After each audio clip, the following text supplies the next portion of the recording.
No. Come on, where is it? Dave, it's your Idaho Central app here. Any chance you're missing a debit card? Let's get that taken care of for you. With ICCU's card control, you can turn any card off with the tap of your finger. You got it. And back on again. Out, out, out, out. The closest Idaho Central Credit Union branch is in your pocket. Pow day. Dude, let's go.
This is Bronco Nation News Live. The best interviews, the most informed opinions, the latest breaking news, all from the top Boise State insiders. Bronco Nation News Live from BroncoNationNews.com is presented by RowPaint.com, the official paint and coatings company of Boise State Athletics. All Bronco Nation news broadcasts come from the Western Collective Studios. Head down to Western Collective's locations in Garden City or downtown Boise to try some of their delicious beers, including the Horseshoe Golden Ale, the first beer to support an NIL collective. Now, here's four-time NSMA Idaho Sports Writer of the Year, BJ Rains, with another edition of Bronco Nation News Live. Hey, good morning. How we doing? Happy Wednesday to you. Happy game day to you here at Bronco Nation News Live here at BroncoNationNews.com, the social media channels of Bronco Nation News. We're also streaming on the KTIK social media channels today, so make sure you also subscribe to the YouTube channel and Facebook and Twitter and all that good stuff for KTIK. You can see their daily video segments as well if you subscribe to both, and just turn on those notifications so you know when both KTIK or BNN are live on YouTube, and then you can watch our videos anytime, any place. We got Mike Prater with us for a rare Wednesday appearance. I'm not sure if folks were expecting to turn on BNN live on a Wednesday and see Mike Prater, but I know it just brightened their day with all this snow outside. How we doing, Mike? Nothing like a little snowstorm, nothing like a little Prater on a Wednesday. So sorry to ruin people's day, but let's have some fun today. I know there's a big game tonight and lots of issues to talk about. I'm fired up for this one. Let's get after it. We have a big basketball game tonight. A nice hat, by the way, Mike Prater. I'm liking the new hat there. Somebody may have dropped it off for me yesterday. Thank you very much, BJ Rains. You had look at my hat. I like it. Look at that. Yeah, that's a nice hat. You went with the rope hat. You had your choice of any of the three, and that's the one you picked. So don't say I never did anything nice for you there, Prater. Remember that. I'm always going to pick black. You know, black it works for me. So black is good, and this is a good looking hat. So when you ask for your next raise, just remember you got the hat. So now I just went just for fun, Mike Prater. We got a lot of basketball to talk about. We're going to hear from Alvaro Cardenas, Leon Rice. Talk about tonight's game, some big picture stuff. Brad Bedell is going to join us about 9:45. We're only a little over 2 weeks away from the start of spring practice as well, and I want to get Brad's take on some of the talk about the new playoff format maybe and some other things with Brad coming up. So we will have football talk with Brad Bedell coming up a little later in the show. But I just went to my old local neighborhood bookies website here, Mike Prater. Boise State, 4.5-point favorite tonight against the New Mexico Lobos at home. New Mexico is first place in the conference, 22-4. They have lost one game in the last 2 months. They have one loss since mid-December, and they arrive in Boise as 4.5-point underdogs.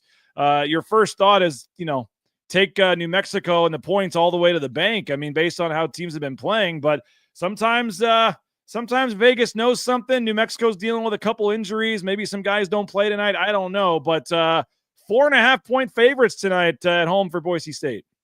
Wow, I did not see that coming. Although, you know what?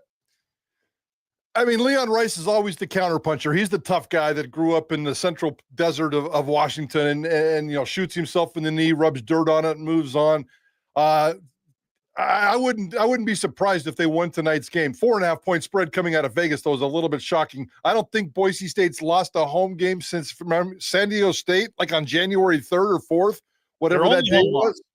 Is that their only home loss of the entire season? So they play well at home, although the crowd and the crowd factor, the enthusiasm factor, isn't as strong as maybe as it could have been earlier on in the season. I'm very curious to see what kind of atmosphere is going to be in there tonight. The atmosphere could be the difference. When Boise State's got it going on with a big high-profile opponent, and they're usually against the ropes, they come out fighting really, really hard, and this is what this team does well. So I know we're going to break it down here, but that Vegas number surprises me a little bit. I wouldn't have been surprised if you told me Vegas that if New Mexico was favored by 4.5, let alone a 4.5 point. That's a 9-point swing. That's crazy, BJ. That's crazy. Yeah. Now, the Ken Pom number did have Boise State by 2, so I thought there was a chance Boise State might be a slight favorite or it'd be a pick 'em or something, because usually they're within a point or two of each other. But the fact that Ken Pom has it at 2, and then the Vegas line right now is 4.5. I mentioned CJ Nolan, kind of the sixth man for New Mexico, suffered concussion, or at least looked like concussion protocol in their last game on Sunday. He left the game and did not return, so they're not sure if CJ Nolan, a solid sixth man, averaging like 8 points a game, if he's going to be able to play. And then Mustafa Amzil, a starter of theirs, one of their better players, I think he's third or fourth on the team in scoring. He's missed 2 of the last 3 games with a foot injury. They were still able to win the game without both those guys against Utah State. So still a very, very talented team. And if they don't play and Boise State wins, I mean, it's not going to be if Donovan Dent doesn't play, then we can talk about it. But if Donovan Dent and Nelly Jr. Joseph both play, I don't care. It's still a very solid win if Boise State finds a way to get it. But certainly not having, your sixth man and another starter would certainly be a big benefit to a Boise State team that is desperate for a win tonight. And yeah, if you just said, hey, New Mexico is coming in here favored by 4, you just said, that seems a little, that seems about right. And, I'll go ahead and post a Facebook poll here while you're giving your next response here, Mike, but I am curious, and I'll post it here in a second. Like, would anybody feel really good about putting, more than $20 down on Boise State minus 4.5 tonight? Because even the most diehard Boise State fan, I can't imagine would feel, super crazy about not only winning tonight, but having to win by at least 5 to cash a bet. That seems a little high, but you know what? Like, that's why Leon and Alvaro, that's why they were pretty positive yesterday. And that's why I think they still feel like the metrics. I know you have to play the game on paper, and they may have played their way out of this thing just because of the sheer number of losses they have at this point. But somebody likes Boise State. If you're playing the first place team in the conference and you're favored by 5, and as you said, Mike Prater, the home court, which we are going to hear from Cardenas talk about that in a second, and Leon, it has been big, but it's not what it's been in the past. But Boise State still has only lost 1 home game this year. They have, Mike Prater, won 6 in a row against New Mexico inside ExtraMile Arena. That's right. So maybe that's something odds makers were looking at too, that New Mexico traditionally hasn't played well up here. But this is a different New Mexico team than we've seen in previous years too. But some respect from the odds makers for Boise State tonight. Yeah, it certainly gives a little bit of intrigue to a game that's very intriguing here in Boise, Idaho, for a lot of different reasons. So I cannot wait to see how this thing plays out. And it's always interesting what the guys in the desert say in terms of that kind of number. But Boise State again, they're going to put up a fight. Now, I think that there's a chance that there's a really good chance they're going to win this game. But doing it by 5 points, that's a big number. I'm not going to put my $20 down on there, but I'll certainly be keeping track of that. That'll be fun to watch tonight. In terms of this team coming out, I mentioned they don't typically lose back-to-back games very often, Mike Prater, and especially in conference play. It's been a nice trade of Leon's where, for the most part, when they lose, they bounce back. Yeah. And I know a lot of that has to do with the schedule and who you're playing, and they lost the New Mexico game. had to go to Colorado State and lost, and that's the first time. That did happen this year, but obviously we're a shot away from winning, or a rebound away from winning that game. It didn't happen, or maybe happened once last year. I don't think it happened the previous 2 years, but they typically don't lose a lot of back-to-back games. This could go one of two ways tonight. They could come out and get crushed, and the season's over, and they've given up, and it's it's rock bottom again, or they could come out and play well and win the game and get a nice, win they badly need, and then maybe try to get some momentum going here down the stretch. I mean, knowing this program, knowing Leon Rice and your gut feel tonight, do you feel this is a game where they kind of get a little momentum, or could you see this going the other way? I mean, this is a big kind of swing game here for the rest of the season. Yeah, I mean, if you had to tell me who's going to win this game tonight, obviously I'm going to pick New Mexico. I just think that they've got too much going on, and they're a good team, and the matchup's not great for Boise State. Now, if Boise State can survive the first half, unlike they did in Albuquerque, where they got quote-unquote punked, that was the infamous Leon just sitting in the second half giving up look.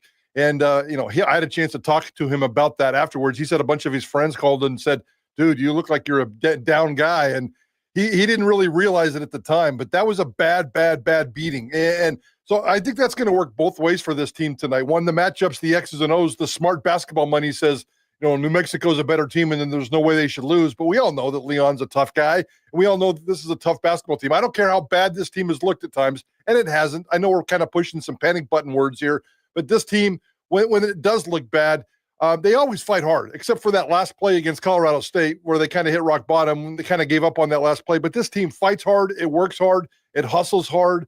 It has all the intangibles you want, and you know that Leon Rice's teams are going to have some kind of a say in the matter at the end of the day. So I think New Mexico probably wins this basketball game, but Boise State plays hard, plays well. They make a big-time improvement from the final score in Albuquerque and make this one competitive, especially right off the bat. I think this is going to be a haymaker of a game, a heavyweight title fight, and I'm looking forward to it. I think the atmosphere is going to be fun, and the game itself is going to be fun. I think it's a close, competitive game, but at the end of the day, I think New Mexico wins it. They're just too darn good right now. And I think that's perfectly the logical side to take. Boise State's going to play well, compete, but the team that's in first place and has a 2-game lead and is almost ranked in the top 25, I don't think that's crazy to say they're going to come in here and win the game. And especially when you look at Boise State playing New Mexico last time, it certainly didn't go well. And it's kind of becoming the talking point. I mean, Boise State 0-5 against the teams ahead of them in the standings, 9-0 against the teams below them in the standings, Mike. But 4 of those 5 were on the road. So they do get, and so they were underdogs in those games. So you could say the way they lost maybe was, the part that stands out in some of these games in terms of the blowouts or whatever. But in the end, I mean, since conference play have started, they've beaten the bad teams. And the big thing this year is they just haven't gotten any of those big road wins they've gotten in years past. They were 7-2 last year on the road in Mountain West play. And this year they just, the Utah State game, the shot goes against them. Colorado State shot goes against them. And then they're non-competitive in the other two for the most part. So, I mean, it's just been one of those years where just they haven't been able to get the big road game. And with that said, you obviously have to take care of the home games, down the stretch here. We do have the poll up there on the YouTube chat. I'm very curious. The Bronco Nation YouTube, it's simply put, what would your bet be tonight? Boise State -4.5, New Mexico +4.5. And I'm curious, be honest with that. Even if you're the biggest homer of a Boise State fan, I can't imagine, Mike, that a lot of fans would feel really confident about laying 5 points tonight. If you're looking for value, and I hate to say this, but if you're a good gambler, and I'm not, so take it for whatever it's worth. But if you're a good gambler, you're always looking for the best value. The best value here is just taking New Mexico on the money line. I mean, the 4.5 points, that's going to get you a couple of extra bucks along the way. New Mexico on the money line. New Mexico doesn't need the 4.5 points. They're either going to win this game plus 165. Yeah, 160. So that's the money line bet, 165. Yep. Yeah, so that's there's some decent value there, and I can see New Mexico just winning this game outright without the 4.5 points. So that makes a lot of sense. But I wonder if any of the basketball guys look at that and kind of get motivated by that, and kind of wonder how that is. I'm talking about the New Mexico guys. How do we wake up? How are we 4.5 point favorites tonight? Let's go out and take care of some business. There's probably one guy out there thinking that. You had a question on your Twitter feed about Leon Rice and fatigue, I think was the word you used. And it kind of we'll get to that in a second. I want to start with the crowd and the attendance. And that kind of, I think, goes hand in hand really with that. But I mean, Ray on here says snow, late start Wednesday equals no students and no crowd. I have a weird feeling there actually will be a crowd tonight. I think fans are going to show up tonight. I think whether it's just to see Donovan Dent or New Mexico, or this is a game that I think people probably for the most part bought tickets for a long time ago, Mike Prater. And if you've got the tickets, I think you're going to come. We still have the issue with the season ticket holders and the lifetime people not showing up. You're going to have empty seats. I don't understand why if you have tickets, you wouldn't just give them to somebody else. I saw some guy yesterday, maybe he was just being facetious, saying on the chat, I got plenty of friends that aren't going and don't plan to give their tickets away. Like, why would you not? If you're not going, give the tickets to someone else that would want to go. I don't understand that part, but the overall attendance, like I will still say, even some of like the games where you wouldn't expect it, a Fresno, Wyoming, a San Jose, like the third deck's got fans in it. Like, they're getting crowds, and I know they announced the crowd is not actually what the crowd is, not even close. They're doing the how many tickets did they sell versus how many people actually show up. So I get it. They announced 10,000, probably had 6,000 for some of these games. I understand that. The student section has been the big one to me. I mean, the Fresno State game, school's in session. It's a Saturday afternoon at 2:00, and there literally were maybe 30 students at the entire game. And in the rest of the student section were non-students. I saw our friend Connor Johnstone. I posted a picture of the student section, and Connor Johnstone being said student section being led up front by the seniors. And you look down, it's like senior citizens sitting in the front, not seniors. So that's the one that I think after the season, there's going to have to be some bigger picture talks with, the administration and the students, and how do you get more students? I mean, just a couple years ago, Mike, the students would pack that place. I remember some big games against San Diego State and some of these where they were standing all game and the students were here and not into it. And for whatever reason this year, they just haven't had the student turnout. They haven't had the generic turnout. And to me, so fans have showed Mike Prater, but I don't feel like they're getting as into the game or making as much noise. And man, I feel bad. I feel so bad for Joey Jenkins because someone's telling him to do it, but he's basically begging fans to stand up, and it's almost cringeworthy. He did a Simon Says thing during one of the timeouts at the last game to try to get students to stand. They're trying whatever they can, but I don't understand if you come to the game, if you paid money to come to this game, why you wouldn't cheer and stand up and be loud. But like right before tip-off, Joey's telling everyone to stand up, and you survey the crowd, there's maybe 20% of the fans actually standing. I don't know if that plays back into your Leon fatigue thing, or if it's just a generational thing, if it's a more older fan base that doesn't want to stand up or can't stand up, or I don't know. But before we hear from Alvaro and Leon about the need for a big crowd tonight in these last three games, what's just your general take on the atmosphere at ExtraMile Arena and the crowds? Oh boy, I could write 17 columns for Bronco Nation News on this one, BJ. I covered my first Boise State game in 1993, and it's been everything that you just said is so spot on and so accurate. But it goes back to 1993. It really has nothing to do with now, this season, this generation. It's just kind of the culture of Boise State basketball and the culture of the Boise State fan base. It is much, much older. And the student section has been up and down, they've had different names. I remember when they used to call them the Zerkies, and they were wild and crazy for like 10 games, and then they just kind of disappeared. It's always been very inconsistent. It's kind of the nature of the commuter school. What the average age of a Boise State student is, 28, 29. The average Boise State student's like a 28-year-old housewife with two kids or whatever it is. And I know that's changing. And I know that there's more students on campus. And I know that there's more traditional students, freshmen, incoming freshmen. And the lows at Boise State basketball are a hell of a lot better now than the lows before. That's the one area where I've seen improvement. You're right about this year. They're announcing average 10,500 per game. They're getting 6,000 to 8,000 in there. But the rock bottom before was 2 to 3 to 4. You've been in there before when it's been rock bottom late in the season for conference games. So I think the bar has been raised. The standard has been raised. It's taken forever to do it, but this program is never going to click. And I know when you go on the road to New Mexico, when you go on the road to Logan, and you see those fan bases, they've been doing that consistently for 30-plus years, the 30-plus years that I've been covering basketball in this conference with Boise State. So it's just weird. I mean, an older fan base, the lifetime tickets, the students, the non-traditional students, it all adds up. And it's been consistent that way for 30 years. So I'm not blaming Leon for that. That's an issue that he inherited. And I think he's fixed it. He's helped it. He's raised it. We just, guys like you and me and the hardcores want more. We want more. And fans aren't going to stand up. Fans aren't going to be crazy. Fans aren't going to act like this is Cameron Indoor or Logan or Albuquerque. It's just different. And you have to embrace that. And I know you're going to play some sound bites here.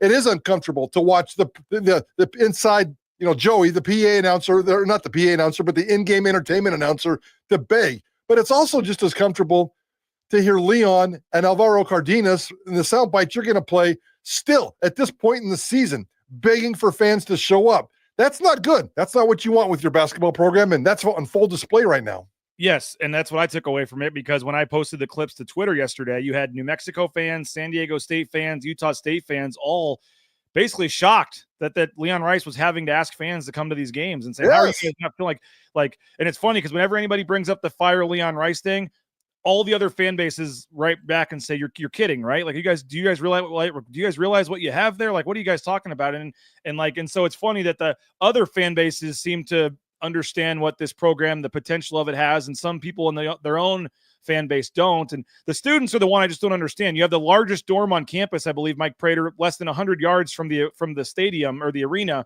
Why you don't just at 6? I mean, why it's just not part of your evening routine on a Wednesday if you're a student is just walk down to the game for 2 hours. I just don't understand that. It's a culture thing. I don't know how you change it, but like I said, it's gotten worse. I mean, there were a couple years ago where they had students that did come to the games and at least in a little better way than they are now. BSU Bill says students have the least amount of excuses for these late night tips too. Students have been pathetic, always have been for basketball anyway. Students get seated, worse compared to other places. I don't know about that. I think the seating is great. I think it makes sense. I don't want to put them. Well, I'd like to put them in some of those lifetime seats, but you certainly don't want to put them on the court side behind the benches. I think where the students are is fantastic. Logan said, I said it last week, it's a retirement center in there. BSU Bill said, bottom deck looks like a retirement home. They need to find a way to get more young fans closer to the court. He said, me and my buddies are in the middle mezzanine, bunch of 25 to 30-year-olds. And maybe that's a bigger off-season discussion. BSU Bill says, give the students a cheap beer deal, guarantee you the section fills up and is rowdy. They've got to figure out something, and that's more of a off, like we said, after the season type of thing. But tonight, 8:00, you mentioned the weather. I mean, there's always some sort of convenient excuse. The weather, late night start, it always seems like something pops up. But I agree with you that the soundbite I'm going to play right now is kind of tough to hear for them talk about this, because there was, at least we're not at the point where Leon Rice had to, rappel down from the rafters of the arena or walk across the river or whatever the things he had to do. We're at least past that point of it. But this team is, and the thing I always get is they say, oh, you got to win games before they're going to show up. Like, they win under Leon Rice. They've won 82% of their home games. They win 82% of their home games under Leon Rice in the last 15 years. Over 8 out of 10 times when you come to ExtraMile Arena, you are going to see a win. And in the other 2 out of 10 times where they lose, most of those, for the most part, are pretty competitive. They don't just get run out of the gym at home very often. You're going to see a good, competitive, fun Mountain West basketball game like 94% of the time when you come to the arena. So I don't get they haven't won in March or all this kind of stuff. I don't really think that. They've been to the tournament 3 years in a row. They're winning 20-plus games. They win when they come to home. Like, when you come to a home game, you're going to see a win or you're going to see a good game almost every time. So I don't buy they're not coming because they're not seeing enough wins and all this kind of stuff. I don't personally feel like that applies in this situation. But let's hear from Alvaro Cardenas and Leon Rice talking about the need. And in fairness, they were begging, asking whatever, because I asked the question. They didn't go, it was a question that was asked. How badly do you need a big crowd? And then they, had the responses. But here's Alvaro and Leon on the attendance and the final 3 games, starting with tonight's game. We're desperate for it. We need, Extra Mile to be packed for our fans to come, our students to pack out the student section. It really, really makes a difference. And we probably haven't had people have been coming to games, and we've had a couple big games, but like we've talked about, BJ, it hasn't been the really packed out ExtraMile Arena that I've experienced other times playing here. So we really need the support from fans to keep believing and help us win those 6 big games that we got left. Huge, because you look at the opponents we have. You go to those places and holy cow, like you said, you've gone and you've seen it firsthand how it's some of the best places to play in the country are in this league, and we need that here. We need that. And when you look at it, you got, these are Tyson Degenard, who's been an icon of this program. These are his last 3 games. We need to appreciate him. We get Al and Omar who have not been here as long as those guys, but they're, couldn't be better ambassadors to the program, couldn't be better teammates, couldn't be better people. And, they've done some great things basketball-wise here. And so I think it's, a tribute to them to come out, but it also helps this team and this program. You want us to win? Well, availability is the best ability. We need you there. And when we get good crowds here, it really, really helps us. And that San Diego State game earlier this year, Mike Prater, was dead. The music was low. There wasn't much energy. The crowd wasn't great. And we were pretty vocal. I was on social media. Others were. And then give Boise State credit. They literally went out and bought some subwoofers and upgraded the speaker system literally for the next game 3 days later. The music was much louder that game. They did the stuff with Joey trying to get him going. They changed a new intro video. Like Boise State, to their credit, after the San Diego State game, made some changes that were positive. But my thing was like, why did it take me or others having to say something for all that to happen? It should have happened at the beginning of the season to begin with. But they're doing it. They're trying. But I have no doubt if there was a much louder, more energetic atmosphere at ExtraMile Arena, they would have beaten San Diego State at home. That game was right there for the taking with 5-6 minutes left, and they just kind of walked through it. There was no energy, nothing in the crowd. That was a winnable game at home that I think the crowd could have impacted. And people call it an excuse, whatever, but like, yeah, I've been to all 4 of the biggest arenas this year. I've been there this year, the Pit, San Diego State, whatever. Like, it is a big deal. Like, they say, oh, Leon's complaining about fouls or whatever. Like when you're at the Pit and it's loud and it's crazy and they're using their pressure defense, like they're not getting called for the fight. That's just what happens. The crowd, like it. I'm a Kansas alum. It's 8-on-5 in Allen Fieldhouse. I totally get it. I understand it. People want to complain, but like, we've earned that. When you go there, it's going to be tough and you're not going to get all the calls. Like, so I don't have a problem when New Mexico gets calls at home or San Diego State gets calls at home. Like, that's just known in college basketball. The crowd, the atmosphere, these officials are human, and that plays a factor. And when you have a loud, 90% of the fans watching, commenting have never been to the Pit or never been to Viejas Arena or ever. Like, when you go experience a game in Logan at the Spectrum, like, it is just different. And it 100%, because everyone says, oh, why does Utah State keep winning and they can change coaches and win every year? They never lose at home because they have a building that guarantees them 15 wins a year at home because of their crowd. And so if it's excuses for Leon, if it's whatever, like, oh, you got to win, chicken or the egg, I understand that. But when you already have 82% winning percentage, and if you had a unbelievable home court advantage, and as you know, Mike, with the way that building's built and how on top of the court those seats in the upper levels are, when that place is rocking and full, it's as loud as any arena I've ever been in. And that 82% home court winning percentage could be 92%. And you hear Cardenas, who played at San Jose State, saying he hasn't experienced the arena yet like he did when he came here as a visitor with San Jose State. I mean, if that's not an indictment by itself, I don't know what is. But we'll see tonight what it ends up looking like. 3 things that come to mind, and very well said, but 3 things come to mind, and maybe some of them you can't fix, even with Jeremiah Dickey optimism. One is the culture. And Boise State basketball culture is never going to change, in my opinion. Logan, what you described in Logan, and having gone to school in Utah, and by the way, good win for the Utes over Kansas the other day. I was going to send you a text, and I forgot. I was very happy about that one. We need to make that 30 last night too. So we need to make that road trip as one of these days. But just the culture, and I've been going to. I mean, Utah State's had that since the '80s. When I first went to my first Utah State basketball game in the 1980s, and that's the culture then, and that's the consistent culture with that program. Same with Albuquerque. I can't really speak for San Diego State. They've got it going on right now. There's 3 things. It's the culture, and Boise State will never win the culture fight. Number 2. It's about winning and it being NCAA relevant is what you need from your team. Those are 2 things that go hand in hand. They always win. You point out 82% winning percentage at home, but 60% of those are against crappy opponents. And it's about being NCAA relevant and winning. That's number 2. And number 3, it's about playing an exciting brand of basketball. And this is where I'm going to jump on the ship just a little bit. It's exciting to win. And Boise State basketball's program is a hell of a lot more entertaining and relevant and exciting now than it's ever been. And Leon has raised the bar, consistently raised the bar. But come on, man, let's be real. This team isn't that exciting to watch. There's not a flashy, dynamic player. They work hard. And when Leon Rice says, you need to come out and support Tyson, you need to come out and watch Alvaro play. You need to, the fans are making decisions based on that. They want the culture. They want NCAA relevant winning program, and they want exciting. Who's the flashiest player on this team? There really isn't. It's a team effort, and that's good. And Tyson Degenhart is spectacular, and I'm going to cry the day he leaves because of the way he works and the way he grinds and the way he plays and what he represents for college student athletes and college basketball. I think he should be put in the Hall of Fame for the things that he's done for this program and the way he's played selfishly and the way he's gone out and just sacrificed his body for this basketball team. But it's not exciting. It's not exciting to watch him grind in the paint for 2 points and a layup.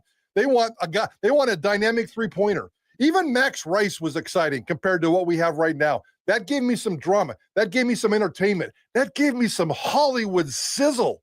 And that's what I really need from this basketball team, whether it's one dynamic player or a run and gun type of a basketball team. That's what really gets people in the crowd. So culture, winning style, NCAA relevant, and just exciting basketball. And I think right now they're kind of 0 for 3 on all those, and that's why you're seeing what you're seeing. But again, the floor is much higher than it used to be, and Leon Rice should get credit for that. BSU Bill says, spot on, Prater. We play a boring brand of basketball. No dunks, steals, fast breaks, alley-oops, blocks, etc. We play 1970s basketball. Yeah, I mean, I don't want to pile on, but that's really what it is. And that's okay. I mean, Leon Rice is building basketball teams based on toughness and rebounding and three-point shooting, and the three-point shooting isn't working right now. And it's just not there. There isn't a headline Hollywood buzz guy that's going to bring you to this basketball arena at 8:00 on a Wednesday night in February when it's snowing outside. I wish we could say Tyson Degenhart was that guy, and we're all going to miss him the day that he leaves. But guys, he's not the guy that's selling tickets either. And just based on the brand and the style, that's a tough sell for a lot of people in this town. Yeah, no doubt. And we'll see. When I went on yesterday and looked, there were very, very, very limited tickets for tonight's game.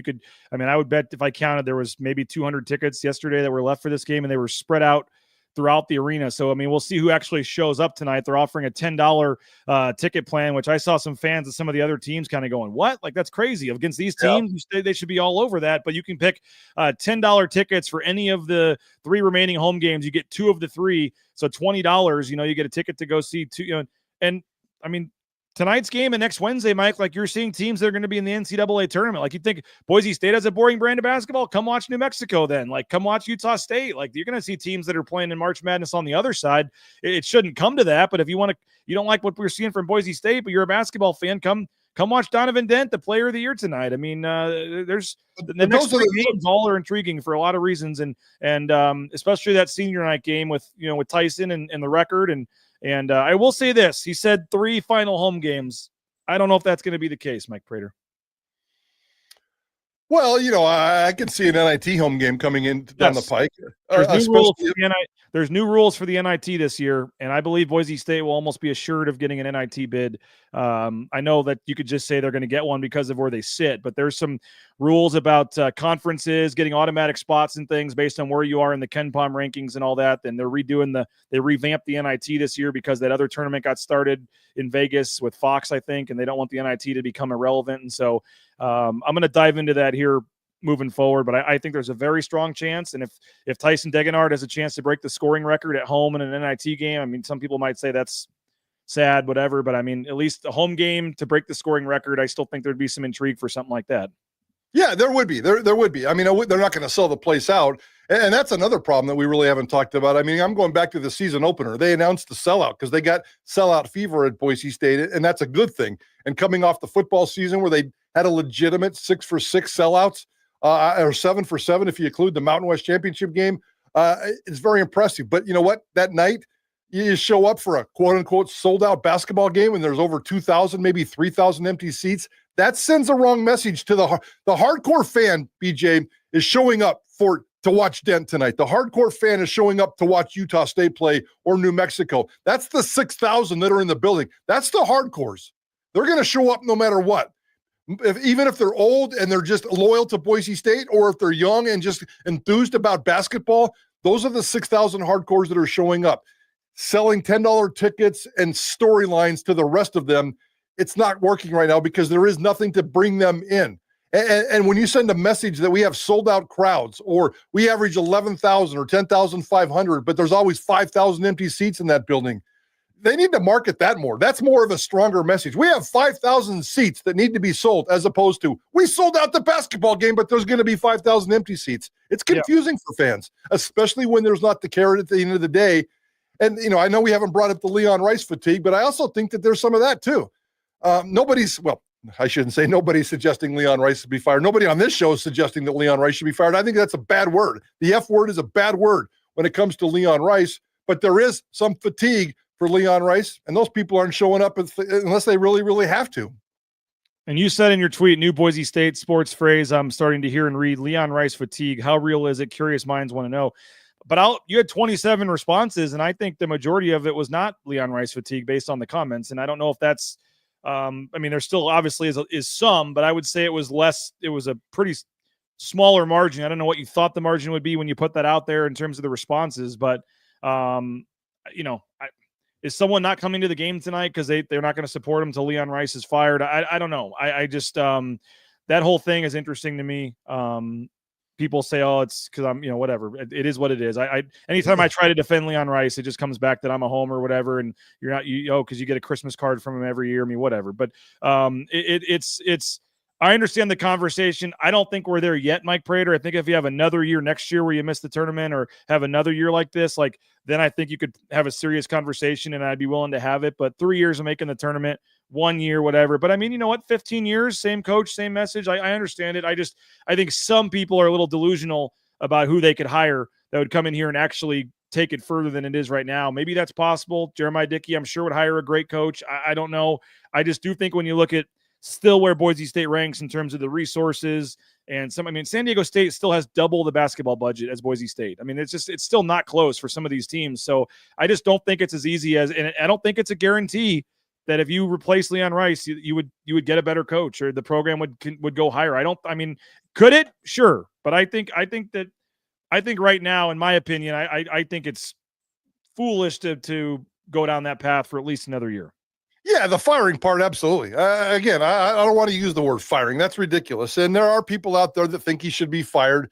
And there are people out there who get emotional, kind of like, well, no, I mean, there's just people out there. And what the percentage is, I don't know. It's 10, 15, 20% of a 50,000 Boise State fan base, whatever. It's a small number.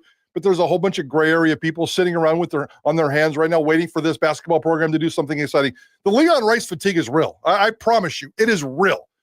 Does everybody believe it? No. But the Leon Rice fatigue is real. And I watched this with Rod Jensen, and I watched this with Greg Graham. And toward the end of Bobby Dye, I watched that as well.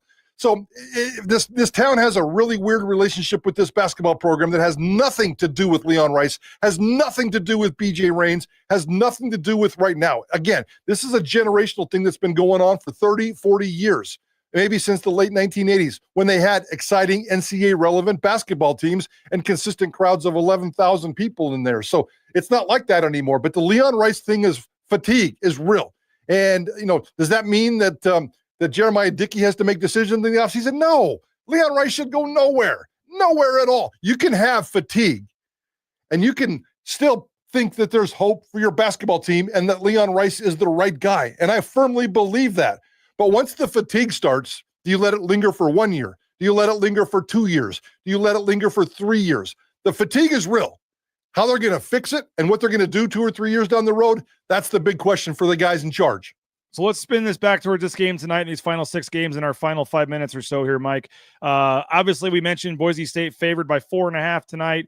They're 2-point favorites at Ken Pom. Saturday, they're a 1-point underdog at Ken Pom at Nevada, but Boise State is projected to win by at least 3 points against the final 4 games on their schedule. Utah State, Fresno State, Air Force, Colorado State. The final 3, they've got all 6+ point wins, pretty comfortable wins. Utah State, they're favored by 3. I know it sounds crazy, whatever, but Joe Lunardi still lists Boise State on his teams of the next group that are out. The bubble is absolutely terrible this year. There are not enough good teams. There's this whole talk about how they shouldn't expand the tournament, and this is a perfect year why. It's an easy year to mention that because there's just not a lot of good teams. So as bad as Boise State has been, I say look around. A lot of other teams around the country have been just as bad. So as crazy as it sounds, Boise State, at least in Joe Lunardi's eyes, is still worth looking at for the NCAA tournament here. If they were to, I mean, how do you look at these last 6 games? Tonight's game, I mean, if they can run the table and go 6-0 here, I mean, is there still reason for hope that do you think this team could go dancing, or how do you, I guess this final 6 games, big picture, how are you looking at it ahead of the conference tournament here? Are they just playing for seeding here? Are they still playing for possibly a bid to host an NIT game? What's kind of your big picture thoughts? They're playing to finish strong. And if that finish strong means, getting yourself deep into the Mountain West tournament, that's great. I mean, they're competitive, and they're playing one game at a time to try to win it. I think they're a bunch of, it's a seasoned group. It's a smart group. It's a playing hard group. It's a responsible group, and they're going to try to finish this season strong.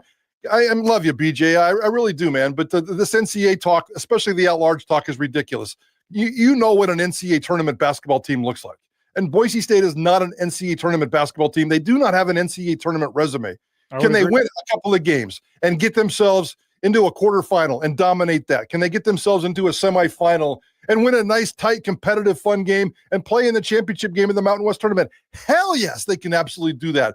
No, that wouldn't surprise anybody if Boise State went on a run. And at that point, maybe we can talk a little bit of NCAA, but it's just about getting your mind right and playing good basketball. Stop begging fans to come watch your game. And I know they're focused on the game. I'm not criticizing Alvaro Cardenas. It was just a bad, weird message yesterday that at this point in the season with this team, they're begging for fans to show up.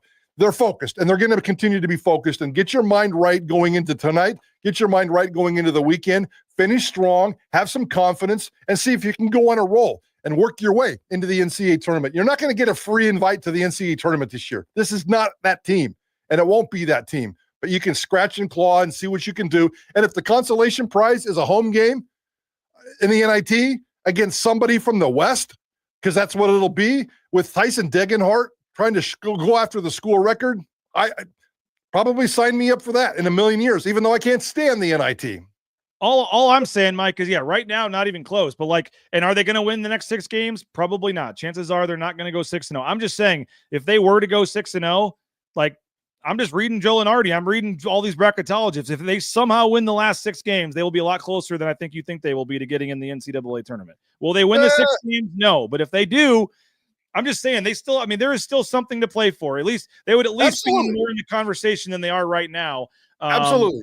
They're not going to win. I don't think they're going to win the 6 games. I'm not saying they're an NCAA tournament team. They're not. They're a borderline NIT team right now. I'm just saying the path is with 3 of the teams they have left, and the path they have, and the fact that there's so many other. I was shocked. I woke up after the San Diego State game, and Joe Lunardi still lists them on his sheet. So I'm not the one saying that. I'm reading the guys that get paid to do this. So if they were to win the 6 games left, they would be in the conversation, whether we think they should be or not, just because of how bad the league is this year. But with that said, no, I don't expect them to win the 6 games. I'm not advocating saying this is a crime if they're not in the NCAA tournament. No, they're obviously not. They've underachieved. They've disappointed this year. I'm just saying it's been a weird year, and win your last 6 games and see what happens. That probably wouldn't be enough, but it would at least make it exciting going into the conference tournament that they had to win a game or 2. And last year we thought they were for sure in, and they had to go to Dayton. Who knows? All I'm saying is, I guess there's no, it's yes, you're playing to try to get a top 3 seed in the conference tournament. Give yourself a path to do that. But if you're a player or you're a fan trying to have a reason to come tonight, trying to have hope for down the stretch, the professionals at least say it's not crazy if they were to somehow go 6-0. Yeah, we'll see how that plays out. 6-0 would make them 23-8 and with a decent resume, no big road wins, no big monster signature wins other than maybe Clemson and St. Mary's. I know those are nice wins. So, they got those in their back pocket. But yeah, to me, it's just about, it's not, and we're kind of saying the same thing in different ways. It's not about, pleasing Joe Lunardi and being on his bubble. It's just about being right inside the head. And if they can win 5 of 6, let's say if they win 5 of 6 and play well in that quarterfinal game in the Mountain West tournament, I think we're okay. I think Boise State's okay. That would mean that they're 22-7 or 22-9. Win a quarterfinal game in the Mountain West tournament by 15 points over, who knows, San Jose State or whatever it is, and get into that semifinals. You're one of 4 teams left in the conference tournament. You're playing in Vegas on a Friday night. There is still plenty to play for with this basketball team, no doubt about it. And I think they're going to give every ounce they can to get after it. That's what this team does. Yeah. AP says, hey, if Leon's demanding a packed house like other schools, then is it fair to ask for a team that wins like those guys too? AP, just so you know, New Mexico has made one NCAA tournament in the last 10 years, and they haven't won a tournament game going back to the Alford era even before that. So, I mean, Boise State actually has done more than New Mexico does. You know what this entire conference needs? They need an injection of 2 or 3 NBA players. That's the kind of excitement it creates. And I know Dent's a good player, but I don't think he's got an NBA future, or maybe he does. I don't know. The NBA draft history over the last couple of years has been pretty shallow. This league needs a desperation injection of NBA type talent. That's what gets people excited. Yeah, no doubt about it. So your gut feel is take New Mexico tonight, but 4.5, a lot of points. Very, very, very curious there. We'll see you at the arena tonight, Mike. We'll be listening 3 to 6. You guys will have a 3-hour pregame show getting set for the game tonight. Idaho Sports Talk, Prater, Bob, the whole crew there, Johnny. So 3 to 6, Idaho Sports Talk, KTIK 95.3 FM, 1350 AM. And then we'll have our live pregame show for the game tonight, 7 o'clock. Over on the Bronco Nation News YouTube channel. Mike, we're going to switch and talk some football with Brad Bedell here, but we appreciate you for jumping on, and we'll be listening today. Appreciate you, BJ. Can't wait to see the game tonight. Go BSU. I really need to see BSU win a basketball game tonight. Let's inject some life into this season and see how they can finish. Looking forward to it, my friend. There he is, Mike Prater. Appreciate him for jumping on. Thanks, Mike. Thank you. Yep, there he is, Mike Prater. And again, Brad Bedell going to join us momentarily. We'll switch to some football talk here. If you got a football thought or question for Brad Bedell, you can get that in here. But first, we want to thank a couple of our sponsors, including our title sponsor, roepaint.com, roepaint.com. All your painting needs, whether it's those concrete coatings, interior, exterior painting. They can do commercial, industrial work as well. All your painting needs. Hit up our title sponsor today. We've used them several times. Can't say enough about their service. roepaint.com. Taco Bell, they are hiring. If you're looking for a job at Treasure Valley Taco Bell, would love to hire you. TacoBellWorks.com. You get more information, or you can just go into one of the local Treasure Valley Taco Bell locations. They are hiring, and again, they have the paperwork to sign up right there when you walk into the store. So while you're there, pick up a cheesy gordita crunch or a Lux Cravings box, Cantina Bowl, all the great options at Taco Bell. SON Management, the Nicolason family, and the Treasure Valley Taco Bell. Hey, Idaho Central Credit Union, ICCU.com. There's a branch pretty much on every corner, but the easiest is that mobile e-branch online banking right there in your smartphone.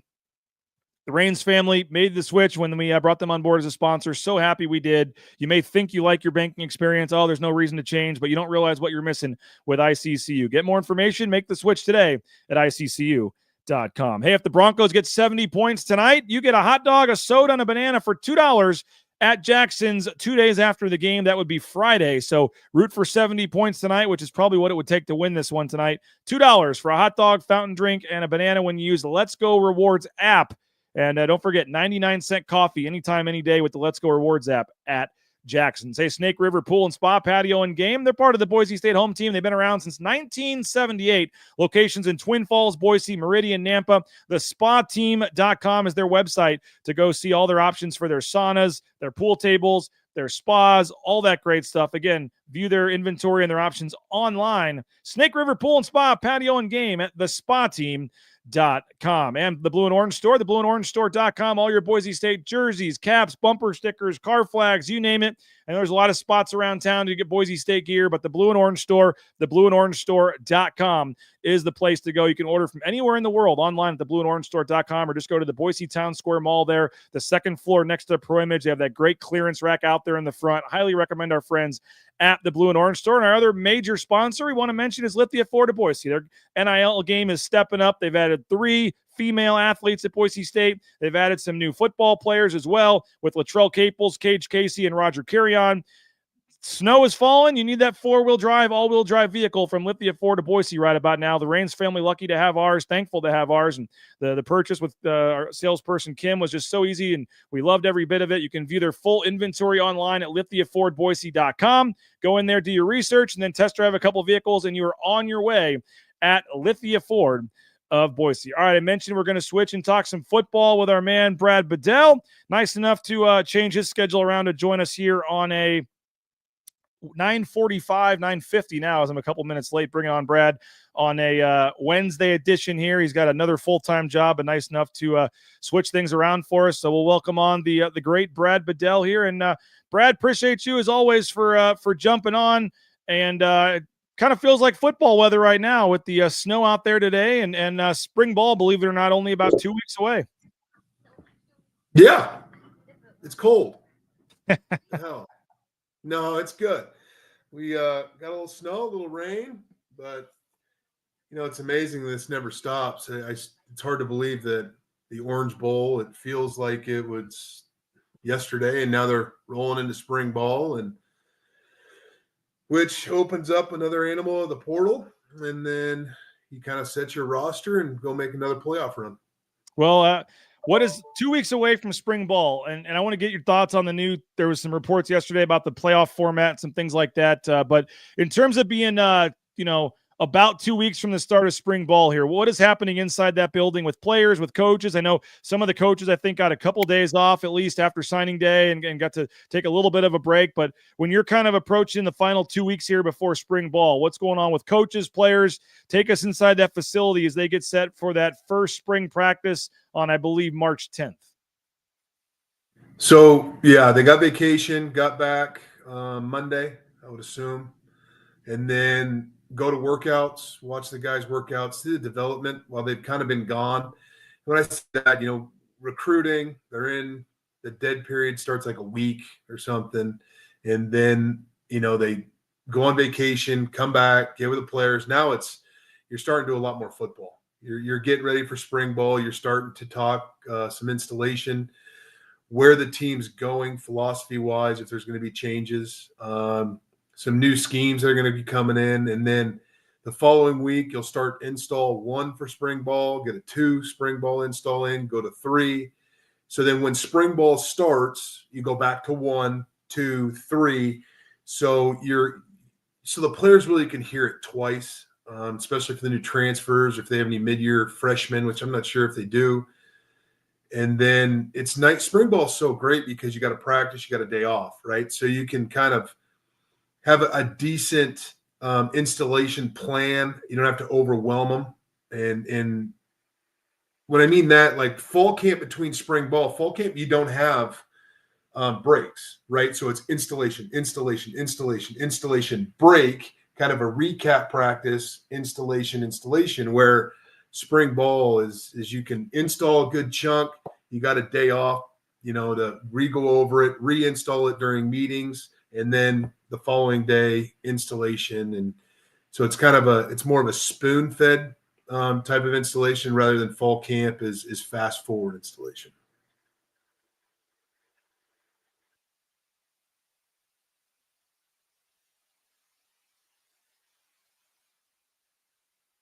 Can't hear you. Is that me or you? Muted myself. I just had the greatest son of a on the show, Brad, too. So I said it's crazy to think, and I usually get on Jay Tuss and others for muting themselves. So now I've done it myself. So I'll put $1 in the kitty. But they're doing 3 practices, taking a spring break off, then coming back for 4 weeks, and they're kind of doing the 3 practices a week. In the past, they've kind of the typical Boise State thing has been do 2 weeks, have spring break, do 2 weeks. So it's been a 4 weeks of actual practice, maybe, condensing it a little bit more. Now with the spring break weekend they're going 6 weeks. And like I said, they'll have 5 actual weeks of practice, just 3 practices a week, spreading it out a little bit, having another extra week with the guys, and maybe that extra 4th, instead of having that extra 4th practice, on a Saturday, just push that back to the later week. So you get a full extra week of spring. What do you make of, stretching this thing out 6 weeks, counting spring breaks? So I guess 5 without spring break, 5 weeks of actual spring practice here. A long time.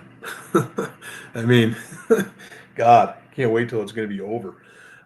It's they feel it's important because I would assume they play later in the year, right? So now they can spread it out and give more days off for rehab and recovery purposes. So you're not adding an extra toll on bodies. I know nothing about the postseason injuries. Know nothing. So if you stretch it out, I'm not assuming this, so fans don't think I know something that I don't. is possibly if somebody had to have a little tune-up surgery, a little clearing out, and they think they can get them back the last couple of weeks, full tilt, you do it. It's better to practice and get 6 practices in rather than a 0 spring ball, correct? So that could be it. I just don't know. But it's also I like breaks in between practices as a coach because you don't feel like you're in a season grind. Not to mention now the players can get back on campus. So now you have spring ball, you have your full-fledged in recruiting, your full-fledged portal. And so I think you can kind of space and time management and give the proper attention that's needed. When it's football, it's football. When it's recruiting, it's recruiting. And let's not forget you got your academic meetings and you got all that too to make sure everybody's in shape and things like that. So I like it, but 5 weeks is a long time. Brent's asking if the media gets access to spring practice. Yes, that is the plan. We haven't heard the exact plan, but I believe if it's similar to what it usually is, the media probably will get to watch, every second of spring practice. There may be some stuff we can't report in terms of, formations and plays and things like that. But I would fully expect Spencer is going to continue to do what he's done. I see no reason why he would just go back and start cutting back with what he's been saying. So I would, suspect plenty of spring practice for the media. And maybe this is a question for next week, Brad, but this team, whether it's, having to replace some guys at receiver, obviously Ashton Genty is going to be the big storyline, replacing him. But I mean, if you get out there for that first spring practice on March 10th, I guess you're for sure going down to the O-line, and we know that's an obvious one, but where would you be kind of going to spend some of your time, or some positions or players or areas that you think are going to be important this spring? It's a good question. I'm not O-line just because I'll gravitate towards them. I want to know, number one, I'll go to the D-line so I can figure that out and pass rush. I want to know who the next pass rusher is. I want to know where they're going to create those sacks and be able to play some coverage. Because, at times there were heavy pressure. And when you get heavy pressure at times, you lose some holes in the secondary. Then I want to go to the secondary. I want to see, how individuals going. Are they going to play how are they going to play the 50-50 ball? Because that's going to be one of the battles in spring ball right there is we want the wideouts to win more 50-50s on the deep past 30 yards, right? I mean, the fans want that. And last week it was even stated, right? We need to do better at longer throws. So I want to know who's winning those battles. I want to see the separation at the wide receivers. And I want to know who's going to – it's hard to say because everybody's competing, right? But who's going to be the backup quarterback?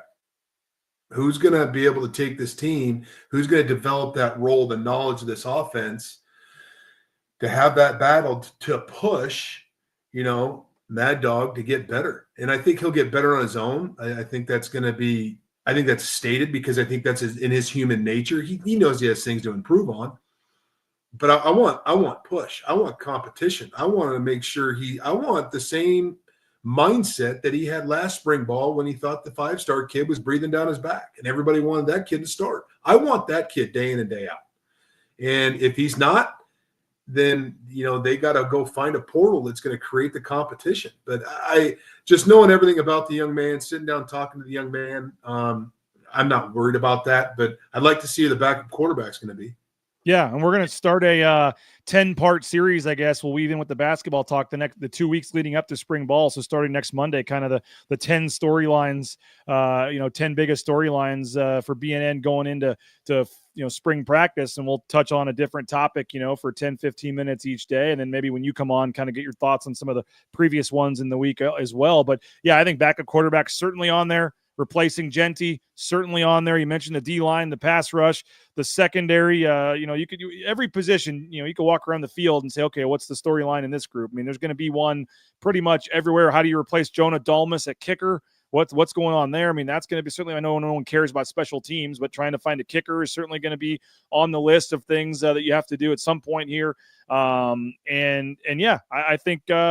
The offensive coordinator and the new offensive staff and no Dirk Cutter. And I think that's a storyline as well. What's this offense going to look like? And what kind of stamp is, Zach Hill going to put on the quarterback position and improvements there? And then what's this offense look like with Nate Potter running the show this spring? I think that's going to be a big area to watch. Yeah, I think you're going to see I think you'll see it, but I also agree with what you said earlier. It's not like you can throw out the formations that they're throwing in. The fans are going to have to see that on TV, and when they get to the game or get to a scrimmage situation where they're allowed to come. If I am one thing, I'll say this: if I am Spencer, if let's reverse coaches, and I was the head football coach, and I was in Spencer's shoes, I would address you guys like, do not say anything about plays or formations, because right now you have an entire schedule. Like, what is Boise going to do? They made some changes. The offensive coordinators knew. Are they going to come out with some tweaks? Are they going to come out with some formations and motions and trip plays, things like that are going to be vital to the start of the season? So now you can't have teams going back, because the greatest thing about this is you can only study Boise State, right? Well, Nate Potter's got a big background and some really good offenses, and I know Potter's got a lot of NFL connections. So I'm very intrigued to see the studies that he's done and things like that. So that's a huge benefit, in my opinion, for your first 3 games, because you can start throwing things out that people haven't seen out of Boise in years. And so, I think that's a huge benefit of Boise in that storyline of you'll know and you'll know how to do it. But I'd like, guys, don't say anything, because this is an advantage. This is a competitive advantage that we have going into the first 3 games. So would the spring game be pretty watered down then with plays and things? It always is. It always is. I mean, how many times have you seen inside zone in a spring game? Every other play? Exactly. You can't. Right, you can't come in and have all your stuff in the spring game. And the spring game is great for fans. It's great for them to get out and seek some competition. I think it's great for quarterback play. They're live. I think it's great for quarterback play for, how they run on the offense. Is there a bunch of delay of games? Are they getting in and out of the huddle? Or is the pre-snap stuff clean? That stuff's important. But you're not going to see a bunch of stuff off the fly sweep. You're just not. They're going to line up and play football, and you sit there and pray that nobody gets injured. I mean, it's the most stressful 2 hours as a coach, because you've gotten to this point. Do not get hurt. Please do not get hurt. So it's like, that's why a lot of guys don't play. Yeah, you're not going to see Cage Casey playing a bunch of snaps in spring. You saw Genty have a few. They played 2-hand touch with Genty, and he got like 3 carries in that game. Yeah, exactly. You got to protect your stallions, and you're going to have 5 or 6 guys. You're going to go, hey guys, and you tell a player like, hey, you're going to play about 5 snaps. We're going to get you out. I mean, it's just the way it is. It has to be that way. If you have a question, a thought for Brad Bedell, you can put that in the chat. I do want to get Brad's thoughts on this new playoff format and these automatic bids, but I do want to thank a couple more sponsors real quick. Boucher Real Estate, #1 ranked realtor in the Treasure Valley is Matt Boucher. When you buy or sell a home with Matt, you get to see everybody on the screen there. Abe Jackson told me he's looking at homes with Matt Boucher right now. So everybody's using Matt Boucher, and they're enjoying the experience. Get more information. You can use Matt at BoucherRealEstate.com, and we'll have the Boucher Real Estate Player of the Game tonight after Boise State-New Mexico on the Jacksons post-game show. Hey, Ridley's Family Markets, shopridleys.com. 13 locations across the state of Idaho, surrounding states and areas. Shopridleys.com is the website. You can find a location near you and see some of their great savings. And if you download that Skip app, you get savings up to 40% off at the checkout line. Hey, transcomservice.com. If you're looking to get into the trucking industry, Transportation Compliance Service can help you out every step of the way. Transportation Compliance Service, complete trucking management, all the paperwork, DOT overweight, everything you need to get out there towing that first load in no time. If you're looking for a new career change, a new fresh start, consider the trucking industry. Consider transcomservice.com. They're a local company helping folks all over the world get into the trucking business at Transportation Compliance Service. Hey, Lean Feast, leanfeastmeridian.com. Leanfeastmeridian.com is the website. 10,000 plus combinations. All it is, one quick call, 487-5782, one quick visit to their website, leanfeastmeridian.com, and you can get delivered fresh, healthy food anywhere in the Treasure Valley, and it's good in the refrigerator for 5 days, so you just pop it in there for lunch, and you got food all week. 2 minutes is all it takes in the microwave, and you're eating steak, shrimp, chicken, fish. Highly recommend Lean Feast. They're feeding the football team, the basketball team, and they can feed you as well, leanfeastmeridian.com. And we want those voicemails on the postgame show tonight. Speakpipe.com/BNN. Speakpipe.com/BNN. We'll play your voicemails on the postgame show. Signature Roofing is the sponsor of the speakpipe.com/BNN, the Signature Roofing voice inbox, and it's brought to you by mysignatureroofing.com. They've been covering our community for more than 2 decades. Whether it's a re-roof, a repair, an estimate, an inspection, you can get more information online at mysignatureroofing.com. All right, Brad, the report from Ross Dellinger, Yahoo Sports yesterday, that they're meeting to talk about the playoff format, and I guess as part of this, basically so that the SEC and Big Ten won't break away and do their own thing. All these other conferences, when they sign this new deal, basically agreed to let the SEC and Big Ten kind of decide the format here moving forward for the playoff. And that means that the SEC and the Big Ten want to guarantee a lot of their teams get into this playoff. And so there's different ways how this might look, but they're talking about 3, maybe even 4 automatic bids each for the SEC and the Big Ten. They're talking about maybe some of those automatic bids come on a conference championship weekend where you have the 3rd, 5th place team playing and the 2nd and 4th place team playing, or however you want to do it to get more excitement championship weekend, where if you win this game, you get propelled into the playoff and not have a situation where if you lose your conference championship, maybe it keeps you out if you're already going to be in. And they're talking about 2 guaranteed bids, maybe for the Big 12 and the ACC, and then 1 big for the Group of 5, going to 14, maybe going to 16. What's your kind of take on this whole thing, where it sits right now, what the playoff could look like here moving forward? 4 teams to the 2 conferences. So we're just going to coddle to them, which is it's on the field. So I'm sorry. Get your teams better to compete within your conference, period. Quit just kneeling to these people saying, okay, do you want 7 teams? Let's just have 7. So let's just have a horrible Rutgers team get in there. That's awesome. Even though they may have gone undefeated in your non-conference and they played Sisters of the Poor. Sorry, out. I would give them 3 and 3. That makes it 6.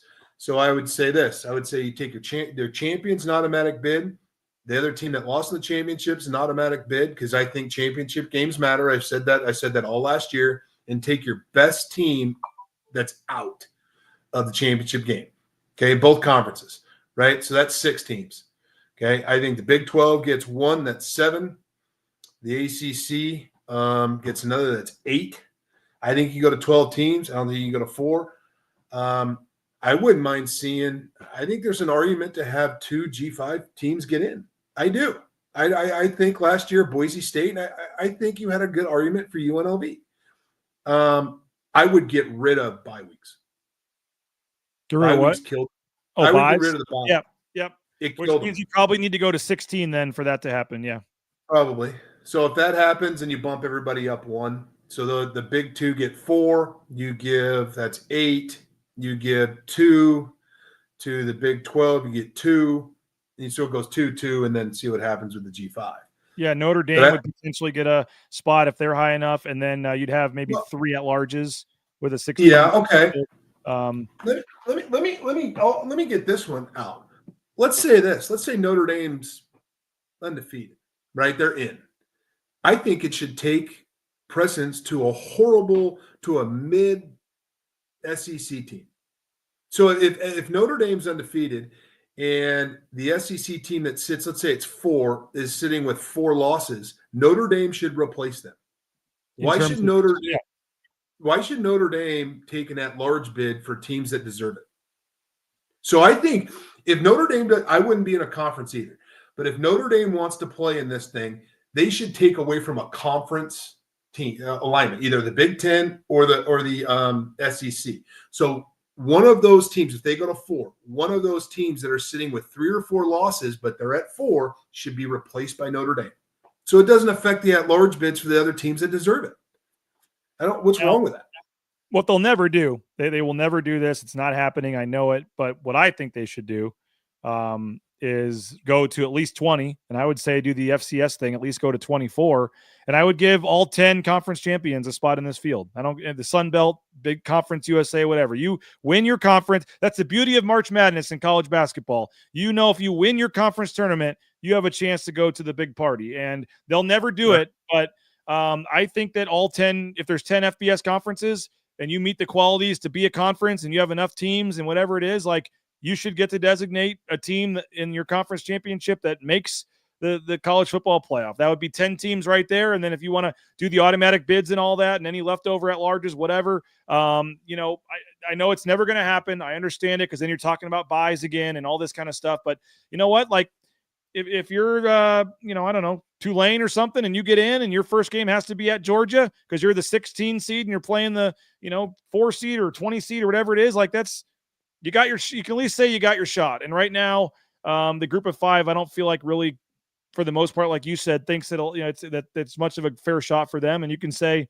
they don't deserve it. That's fine. The big, you know, Big Ten, SEC are going to decide this. They don't care about the little guys. You get your one spot, be quiet and go away. I understand it. I get it. That's how it's always going to be. But I think if you're going to keep expanding, I mean, people want more football. Like, I don't know why that would be such a bad thing to watch a playoff game, to watch, you know, North Texas go up against Ohio State in the first game. Like, would it be a blowout? Yes. But can the North Texas guys say they had a chance? Yes. I just I wish they would do it. They never will. It'll stay. I don't even think they're going to get the 2 group of 5s, Brad. I would like to see that, but I think it's always just going to be 1, unfortunately, in terms of a group of 5 team getting a spot, unless you're high enough in the at-large category to get in. But I don't like the 4 bids. I think it's stupid. If you have 4 teams that are good enough, they should get it. Then if your conference is going to be good enough, then you're going to get in. Like, and I think they've said most years, like 4 SEC, if they go to 16 or whatever, like most years, except for 1, you would have gotten 4 SEC and 4 Big Ten anyway, just given the rankings. So, I mean, I don't think it would change that much. But I hate guaranteeing the 4th place team in a conference a spot in a national championship tournament. I just don't think that's fair. No. And I'm sorry, I don't know this. How many regular season games does the like Montana State? How many regular season games do they play? Do you know? Is it 10 maybe? So it's 10. So that's I don't the know. difference. I'll look it up, but I think it might be 10. You could play 4 playoff games. Right. So if it's 10 and you want to do that route, you got to cut from the regular season in the BCS or the big boy conferences. There's no way. That's a huge revenue builder. Because let's say, so if you're 1 and done, you've lost possibly a home game, or if you're a North Texas, you've lost the $1.2 million to play in the regular season. So in the SEC and the Big Ten are never going to allow that. You can't. It's hard to do that, right? Financially. Montana now, for State them, it's 12 regular season games and then 4 playoff games. Okay, then it's 12 games. Yeah, there you go. You're fine. You're fine. You just got to keep that. You can't. I don't think people want to see the regular season cut. I don't. That's not going to happen.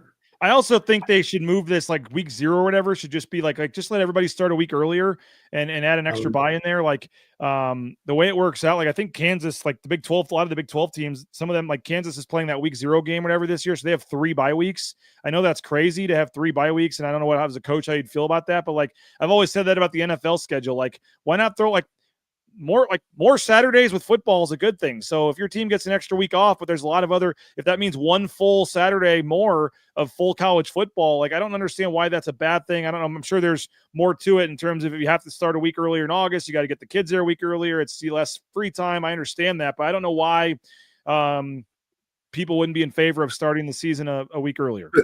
It's not that much free time because kids are in school.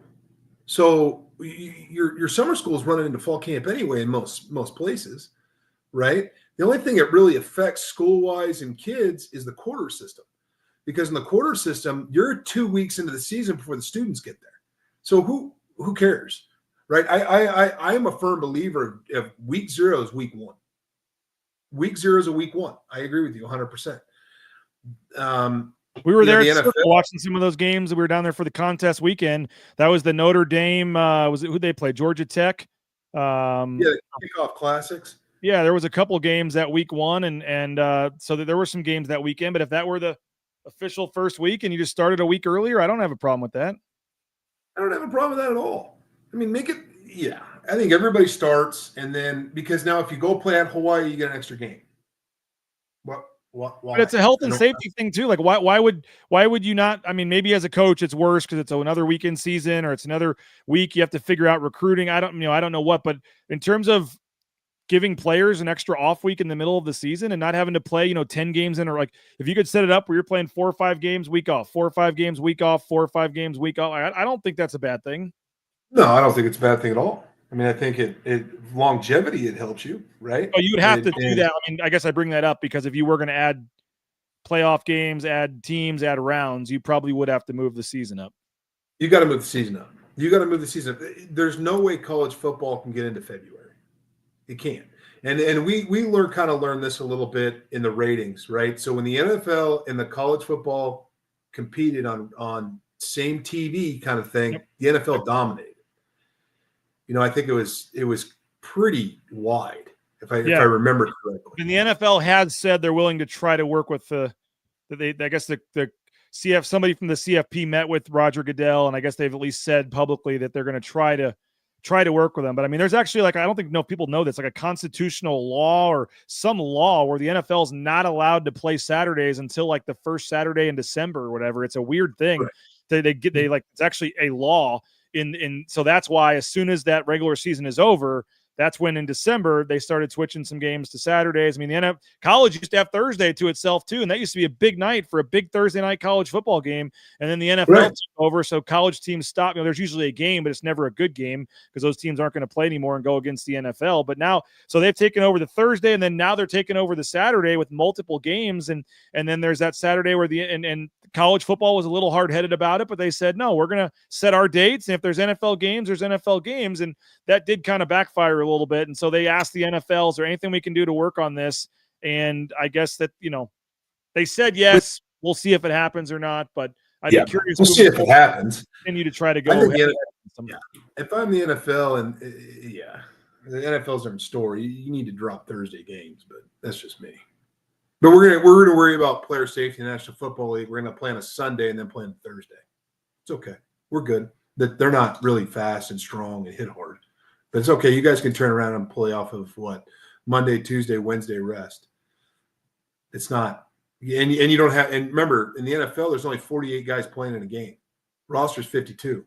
There's inactives, so it's not. I honestly think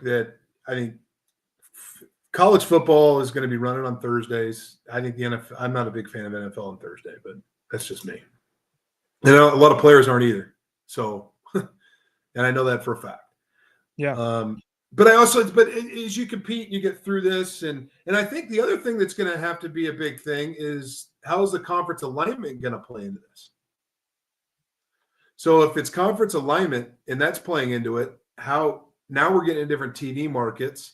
And then now the other thing is which is really going to be really interesting is how far is the National Football League going to dive into the streaming, the Netflix, the Amazons, and things like that. That's going to be really interesting because now you can, if it's an NFL game and they know it's going to be on Netflix, right? Why don't you can put a college game with that? Because not everybody's going to have the Netflix. I mean, people just don't have, some people don't have it. They don't. Yeah. But now you're ESPN, CBS, Fox, they're not really competing. And the NFL is really diving into this streaming stuff. Now, I think college football is soon to follow. I mean, if you think about it, there's TV deals coming out that they're talking about. Apple TV wants to get into it, and we don't know what the TV market's going to look in the new PAC conference. And that's not going to happen until the football's set.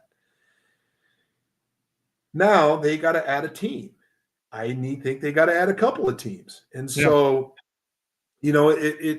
there's a lot of things just within Boise State. If you talk about Boise State, that conference is really interesting because we need to figure out what the ACC is going to do with the Florida State and Clemson lawsuit, because does that free up Cal and Stanford if one of those teams win? We don't know that. What is Memphis going to do? What is, Texas State, I've heard. And, is UNLV, I think, solid in the mountain, but, who knows?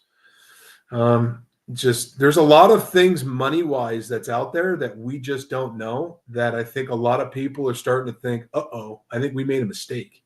Yep. Because I think there was some money promised early to keep in the Mountain West, and now lawsuits have happened, and now they're saying, wait a minute, we're not going to get as much money as we thought. And so now UNLV is like, where's my $27 million? Well, we can only give you 12. No, we're out of here. We can go to the pack.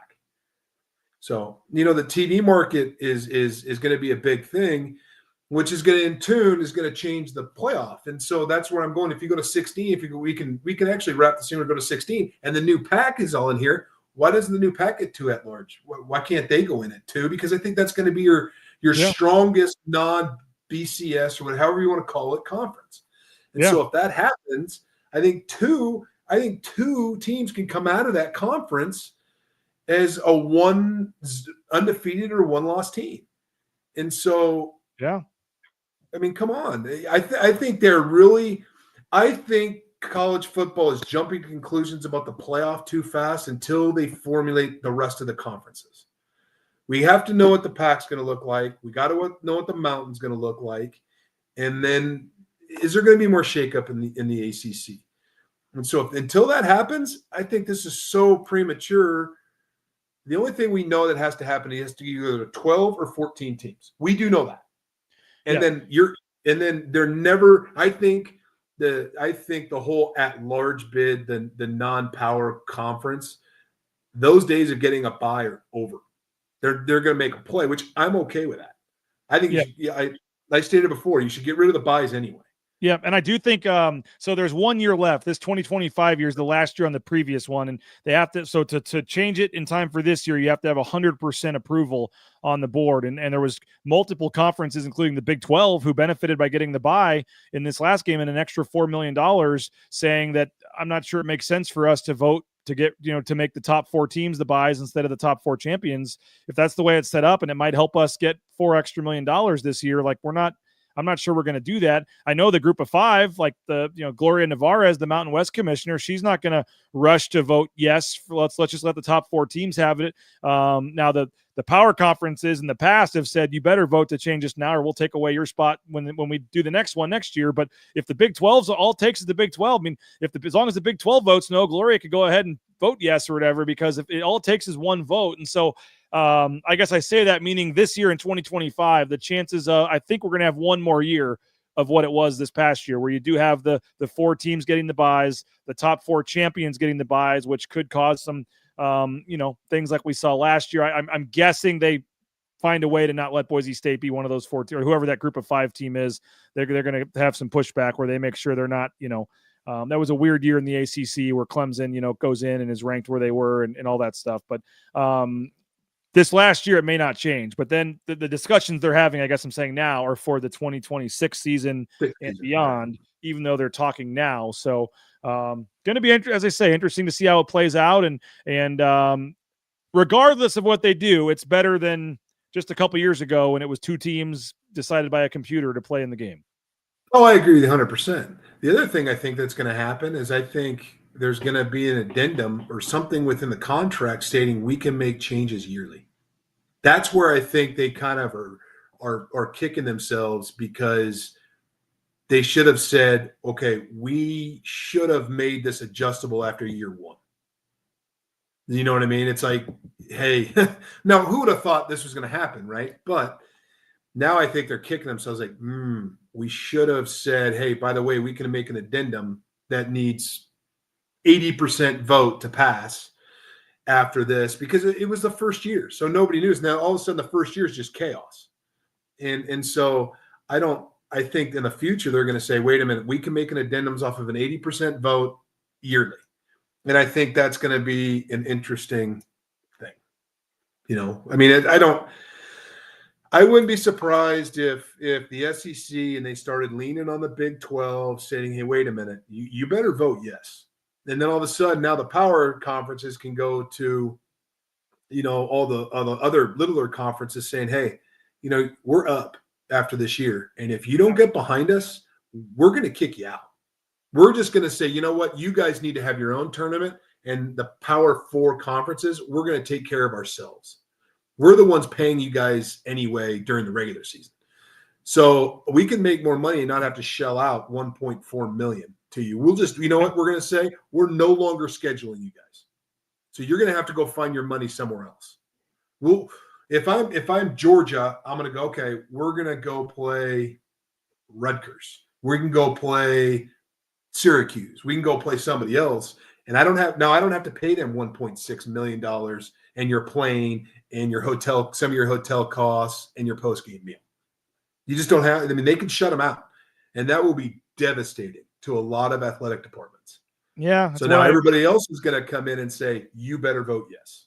It's what I hate about this thing, how the SEC and the Big Ten just pretty much dominate, make all the rules now and get to decide it. And it just, the hierarchy, I guess, just, it's always been there unofficially. I don't know why it needs to officially be there now, but it is what it is. It's disappointing.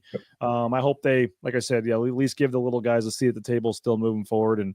And we'll see here. Brad, I appreciate your time for jumping on. I know you got a full-time job you got to get back to, but like I said, I think next week, if I count it out right, we will start kind of a series looking at some of the key positions and storylines going into spring. So we'll talk a little more actual football, and I'll give you a heads up on that so we can, come with some research and some facts here and really dive into this roster and kind of get ready the next couple of weeks for spring ball starting up. So appreciate you for jumping on as always. Are we going to see you? Are you going to grace us with your presence courtside tonight at ExtraMile Arena? No. We got the Fighting East Hornets taking on South in a fine basketball matchup. Okay. That's the biggest game in town tonight, not at ExtraMile Arena. No, God, no. It's going to be at, I don't know where it is. I don't pay attention until I got to drive there. But there's one thing I want to say, because I've been a part of this, and I may get killed on this on social media, which I really don't give a rat's ass, is it's amazing, and I've said I'm not a big basketball guy, but it's amazing how fast people forget what Leon Rice has done for Boise State basketball. And I can get fired up just talking about this. So now they have a little dip in a year, and now it's like, he's good. Get him out. Boise State basketball would be where it is without Leon Rice. Now, is there improvement? Sure. Did we hope was Boise hoping for a first round or NCAA win? I agree, and all that. But all of a sudden now he can't do a job. So I think this is when Boise State in this is kind of a time in Boise State basketball where they need to rally around him, and now all of a sudden get some recruiting in. And I agree, get the next NBA player, go get him, things like that, because Leon Rice is a fantastic man and an unbelievable basketball coach. And in being around him and his leadership qualities behind the media, behind the mic, away from the mic and all that stuff, he's unbelievable. He's unbelievable for what he teaches and what he installs, the toughness that he installs in that basketball team. They're just going to get better. But let's not do this. Let's rally around it. It's a difference if, he treats people the right way. Let's rally around him. Next year, if he needs NIL and needs all that, rally around it.